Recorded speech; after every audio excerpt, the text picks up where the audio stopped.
Caríssima professora, queridos colegas, eu sou Cristina Zamperlini e nós vamos começar a fazer a apresentação do nosso trabalho sobre comportamento versus sensorial. Estamos falando de emoções, de sensações. O tempo todo nós estamos sendo estimulados, bombardeados através de sons, de cores, de cheiros, de sabores, de toque.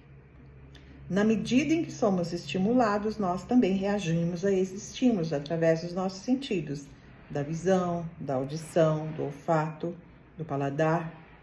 E cada pessoa pode reagir de forma diferente a cada um deles.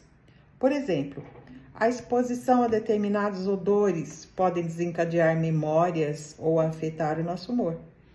Estamos falando de memória olfativa. Assim, nós associamos determinados cheiros a momentos da nossa vida, como o cheiro, por exemplo, de um bolo assando nos faz lembrar da nossa avó, né? Aquela sensação de aconchego, o cheiro da terra, por exemplo, nos faz lembrar da nossa infância. E nós temos também as memórias olfativas desagradáveis, como o cheiro do perfume de alguém com que a gente não se simpatiza. E algumas pessoas possuem o cérebro hipersensível, que é refletido por uma maior reatividade das áreas indicadas na figura azul que nós temos no nosso slide, em resposta a estímulos socioemocionais e outros. Recentemente, o tema sensorial foi muito discutido nas redes sociais, quando a atriz Giovanna Wellbank revelou ao público que seu filho Bless, na época estava com 8 anos, sofria de uma síndrome sensorial. O que chamou a atenção dos pais foi o fato da criança se incomodar exageradamente com o cheiro de cebola na cozinha, por exemplo, ou de não gostar de pisar na grama. Ele ficava profundamente incomodado quando pisava na grama, ou quando ele ouvia o zumbido das moscas quando estava caminhando na natureza, no meio do mato, que ele falava que ele ouvia aquele zumbido de forma altíssima. O diagnóstico médico comprovou que Bless sofre de um transtorno de um processamento sensorial. As causas fisiopatológicas do transtorno do processamento sensorial, TPS, ainda não são completamente compreendidas, mas existem algumas teorias e hipóteses. Destacaremos algumas delas. Disfunção neural. Acredita-se que o TPS esteja relacionado a uma disfunção no processamento neural das informações sensoriais. O sistema nervoso central, cérebro e medula espinhal pode não processar os estímulos sensoriais de maneira eficiente. Genética. Há evidências de que o TPS possa ter uma base genética. Pode haver uma predisposição hereditária para a condição, embora nenhum gene específico tenha sido identificado até o momento. Desenvolvimento anormal do sistema nervoso. Durante o desenvolvimento fetal e infantil, o sistema nervoso passa por várias etapas críticas. Qualquer interrupção ou anormalidade nesse processo pode afetar o processamento sensorial. Integração sensorial.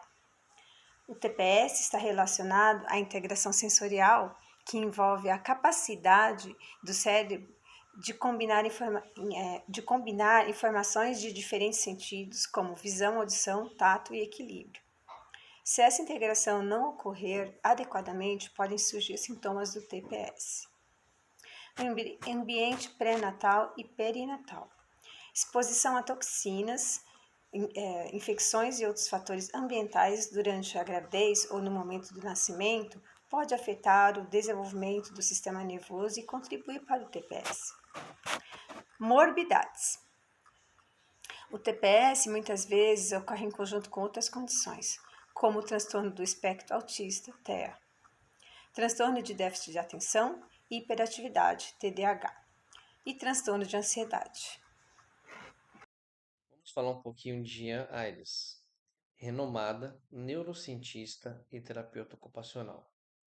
Foi quem primeiro explorou a relação do processamento sensorial com comportamentos de crianças com problemas de aprendizado, problemas emocionais e problemas de desenvolvimento, e entre outros. Isso em 1972. O transtorno do processamento sensorial é uma condição neurofisiológica onde o sistema nervoso tem dificuldades em processar estímulos sensoriais do ambiente e dos sentidos. Isso significa que as informações sensoriais não são registradas ou moduladas corretamente pelo cérebro, o que pode afetar todos os sentidos ou apenas um. De acordo com o levantamento epidemiológicos, mostra uma alta prevalência, de 5 a 15%, entre crianças da idade de 3 a 10 anos, com predomínio no sexo masculino. No entanto, grande parte dos profissionais de saúde ainda desconhecem essa condição, levando à demora do diagnóstico. Um indivíduo com TPS pode apresentar hipossensibilidade ou hipersensibilidade a estímulos sensoriais. O que seria a hipossensibilidade?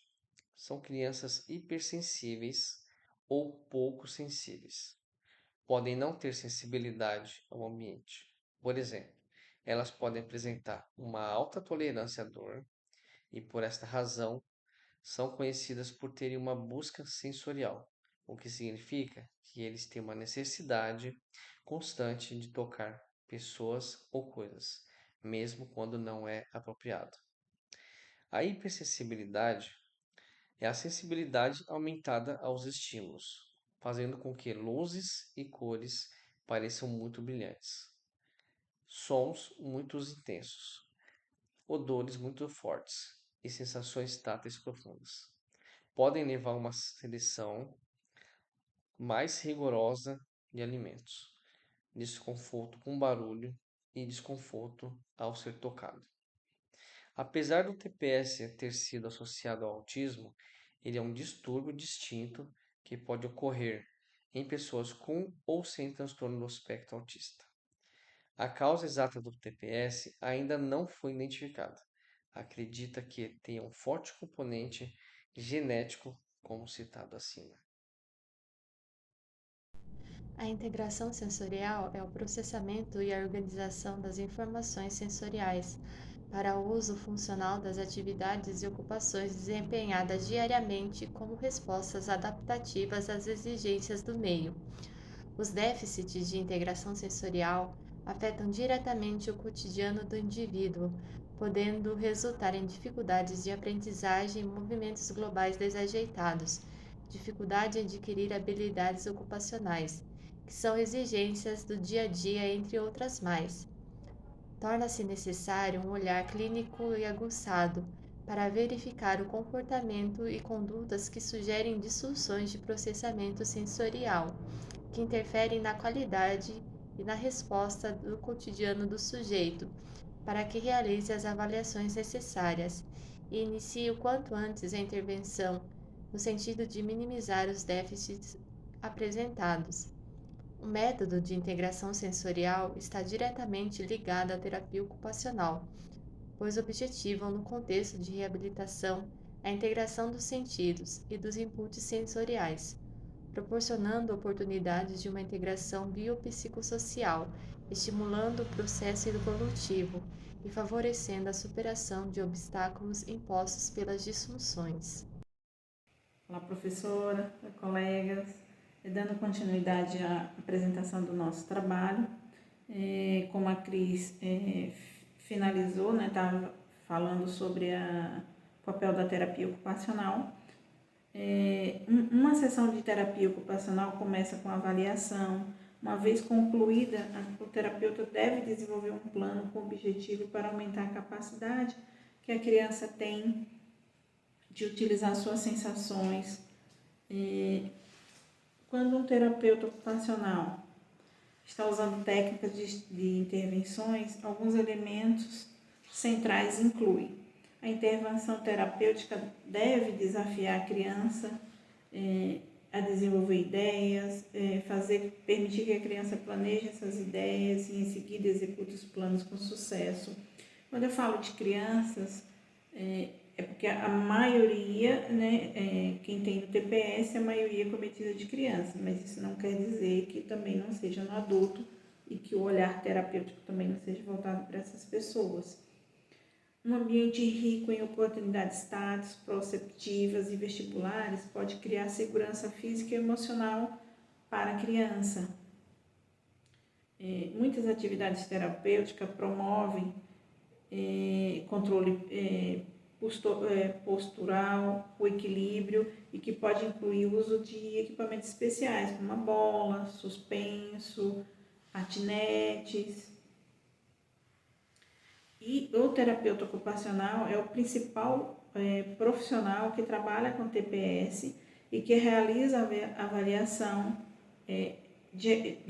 faz o diagnóstico e a intervenção.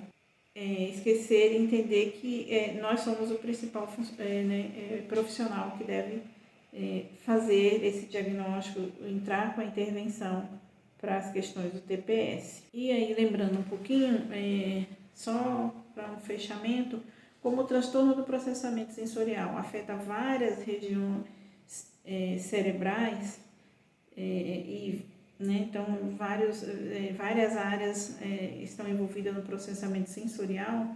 Então o córtex pré-frontal, e aí no córtex pré-frontal, essa é uma região que desempenha um papel de controle cognitivo, de tomada de decisões, no processamento sensorial. Então, se haver disfunções nessa área, interpretação e estímulos vão ficar prejudicados. O giro anterior e o cíngulo. O giro anterior está associado à regulação emocionais, à atenção. Alterações nessa área pode ter a hipossensibilidade e a hiporresponsividade e a hiperresponsividade. Aí tem o glândulo da base, que está envolvida no controle motor e na modulação do comportamento. Então, disfunções nessa área vão ter estímulos sensoriais. O córtex tempoparental é uma região que desempenha um papel na integração das informações sensoriais e na percepção do corpo. Então, uma vez essa área estando afetada, vai dificultar as interpretações dos sinais. A amígdala está relacionada às emoções, à resposta, ao medo. Então, as alterações nessas áreas vão influenciar na sensibilidade sensorial. O hipotálamo, o hipocampo, são regiões envolvidas na regulação do sistema nervoso autônomo e na memória. Disfunções nessa área comprometem as percepções. Então, são muitas áreas envolvidas, né? Então, o importante é lembrar que o transtorno do processamento sensorial, TPS, é uma condição complexa, multifacetada, e as alterações podem variar de pessoa para pessoa. A compreensão dessas regiões cerebrais ajuda a nos elucidar os mecanismos implícitos ao transtorno. Então, aí, como terapeuta ocupacional, nós vamos precisar entender essas áreas, né, que estão envolvidas. Com certeza vamos acompanhar e dar uma melhor qualidade de vida, seja para criança, seja para adulto ou para sua família. E aí, aqui está as referências, né? Colocamos as referências que embasam o nosso trabalho. E obrigada.